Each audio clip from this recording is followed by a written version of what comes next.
Hello everybody, and welcome to Stars and Shortwave. I'm your host, Hastings Saunders, and today we will be looking at the basics of how to use a telescope.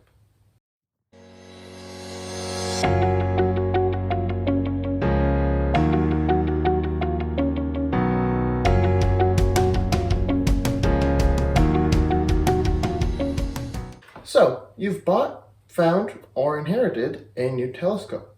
That's awesome. There is so much cool stuff you can do with telescopes. Of course, the first thing that we're going to need to start with is to figure out what kind of telescope you have. There are three basic types: refractor telescopes, reflector telescopes, and compound telescopes. The way that you tell if a telescope is a refractor is you simply look at the front. If you see a big lens like this, 9 times out of 10 it'll be a refractor telescope.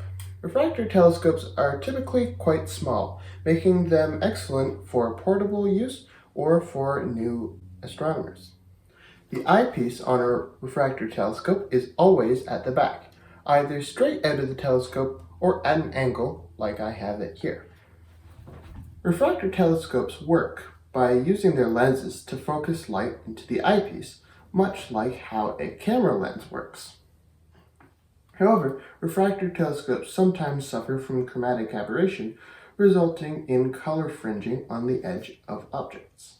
Reflector telescopes tend to be much larger, like this Newtonian reflector I have here.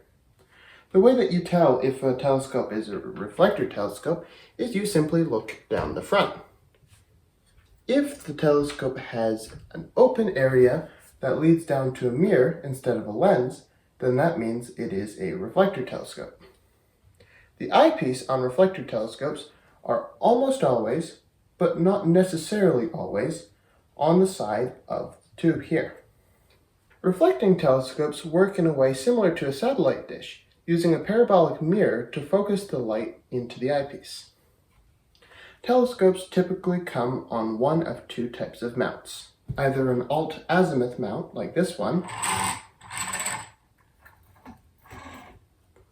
or an equatorial mount like this one. Alt-azimuth mounts are the simplest to use, allowing you to simply point the telescope where you want to look, like so. Equatorial mounts are more complicated, but when properly set up, allow you to easily track your target, making them very useful for long exposure astrophotography. Pretty much every telescope comes with what looks like a smaller telescope or sight on the top. This is what is called the finder. You can use the finder to align your larger telescope with a specific object that you want to look at. In order to calibrate your finder scope, first line up your telescope to look at a distant object. I recommend using a street light, distant building, or even the moon. Next, look through your finder scope and use the adjustment dials on the back or side of it so that you can line up your crosshairs or red dot with your target. Once you have the crosshairs lined up perfectly, that will allow you to use your finder scope to precisely target something, and that will also point your larger telescope towards it as well. And those are pretty much the basics of how to use a telescope. That's it for now, and keep your ears on the airwaves and your eyes on the skies.